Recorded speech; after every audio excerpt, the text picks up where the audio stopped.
Inmiddels is onze eerste gast aangeschoten in de studio en dat is Kees Wielstra, wethouder van de gemeente Dantumediel. Want de gemeente Dantumediel is dwande met het meisje van dwarpsbiografieën. En je hebt gaan ziekjes inwoners die je bij helpen willen. Nou, ik al zei bij ons wethouder Kees Wielstra. Goedemiddag en welkom Wielstra. Ja, goeie rij. Ja, Dantumediel wil graag het dwarpsbiografieën meisje van alle dwarpen. Hoe is dit ontstaan? Nou, het idee is ontstaan toch dat er een hele grote ontwikkeling plaatsvindt op bijvoorbeeld de wenningmerken. Iedereen weet wel dat er een wenningcrisis aan de hand is, maar dan moet ik bedrijfskavels ontwikkelen worden, ook in onze gemeente. Nou is het van alle tijden dat we ontwikkelen, dat we op een groeien uitbreiden. En we hebben gedacht bij de gemeente van, nou we willen dat doen met respect en eer voor wat zo'n dwarp eigenlijk is. Wat voor kleur had zo'n dwarp op een wangen? Wat is de identiteit van een dwarp?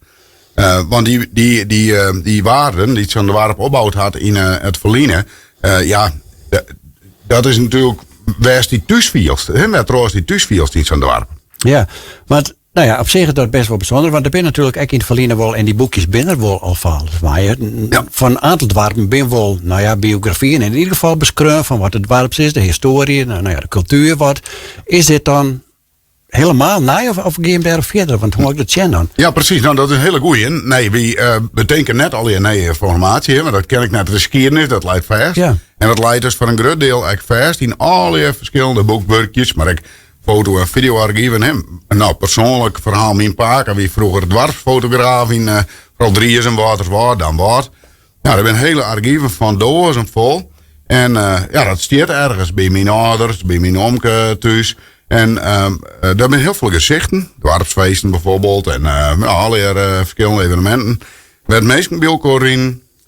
Swallenklassen. Maar daar staan nog gezichten op. Maar daar staan je namen op. In Paken dan net meer al heel lang niet meer. Nou ja, en als mijn ouders dan ooit een keer echt niet mee binnen. Dan is er eigenlijk niemand meer die dat verhaal vertellen kan. Nee. En daarom willen we graag die informatie die er is binnen brengen. En fotoarchieven, filmarchieven. En dan wordt dan een interactief document, nemen we dat dan. Dat is eigenlijk digitaal toegankelijk voor iedereen. En dat betekent dat als er bijvoorbeeld een plaatje staat van iets, nou ik neem maar de skiersteens. Nou dan kun je op de skiersteens klikken. Maar die moest klikje. En dan is juist begelijks de 4 zichten van de skiersteens naar Klooster Klaarkamp. Daar die vroeger verbinding met elkaar, dat weet niemand. Dat is een hele vierde geschiedenis van honderden jaren. Maar de dichterbije geschiedenis, dat is natuurlijk echt heel waardevol. Van de jeugdgroepen op een bakkershoeken in Waterswaard, ik neem het maar.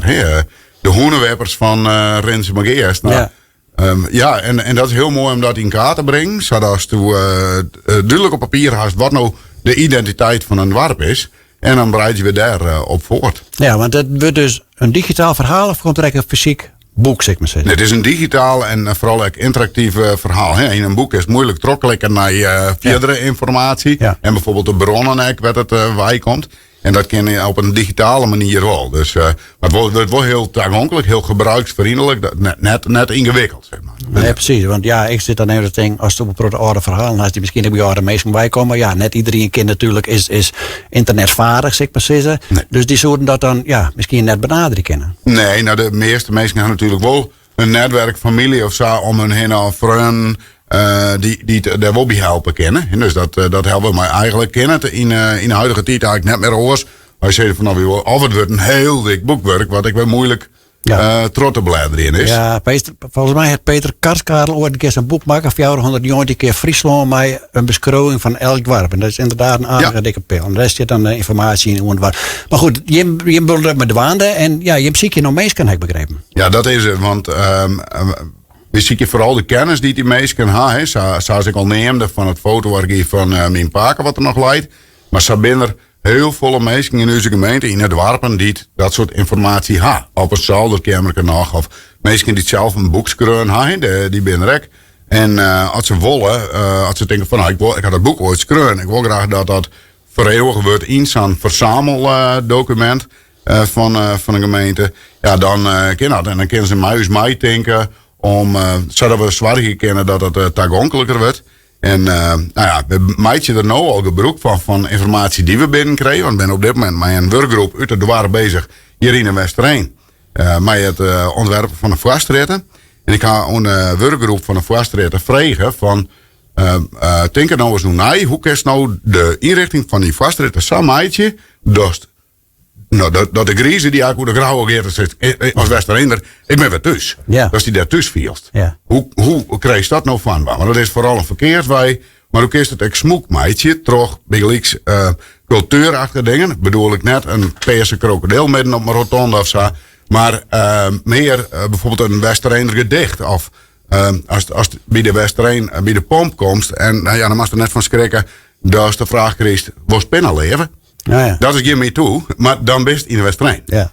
En dus dat de dorpseigenen meer naar voren komen laten in alle hier meer ruimte in de huizenbouw, neem het maar op. Ja, en daarbij zie je hem dus nog verhalen, maar dat kan dus echt hele persoonlijke verhalen zijn, of verhalen van markante mensen die het dorp, die soms in de dorp wonen, maar van verenigingen, clubs en dat soort dingen al hier. Ja, absoluut. Zeker werd een soort mensen bij elkaar komen, want mensen maakt je vanzelf de identiteit van een dorp. Dat is vooral zo, maar ook natuurlijk hoe ziet een dorp eruit. Hè? De lintbebouwing van Dries en Waterswaard is heel markant. En hoe is dat ontstaan? Daar zit een heel verhaal achter met zonregen en zo. En dat is goed om dat te weten als je al een nieuwe plan bedenken gist voor in de toekomst. Want voor als het wist, als een nieuwe Finex-week naast een dwarp bouwt wat er helemaal net bij past. Nee. Nou zei je ook correct al van, ik zit er even te denken van, hoe vier wil je de tijd weer omgaan? Want je neemt correct het kleerster inderdaad de skiersteens en de kleerster in Rijnsel-Geers. Nou, dat is al volgens mij al een paar 100 jaar in. Ja. Dat neem je al je mee? Ja, dat zal wel matten. Het is van heel vier waarom tot heel nabij.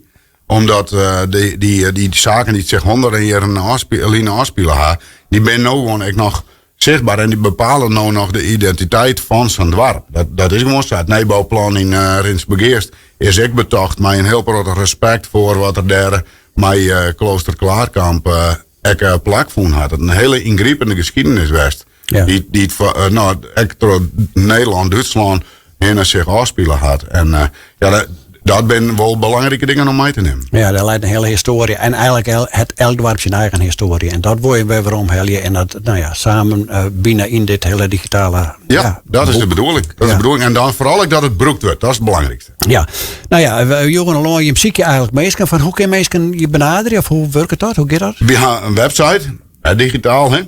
Dantebdeel.nl/dorpsbiografie. En ik heb mensen zich aanmelden. Dan kom ik bijeenkomsten. Dat komt ik nog in een krant te staan. Had ik al één bijeenkomst West. En dat was heel interessant. Ik zelf ik heb een bijwest. En op die website, dan kunnen mensen dan zien wat dan de bedoeling is. En hoe ze hun informatie aanleveren kunnen. Hoe ze contact opnemen kunnen. Misschien maar een heel soort informatie nog digitaliseerd worden. Hè? Want foto even in dozen. Het maakt interactief, dus dat maakt ik alweer.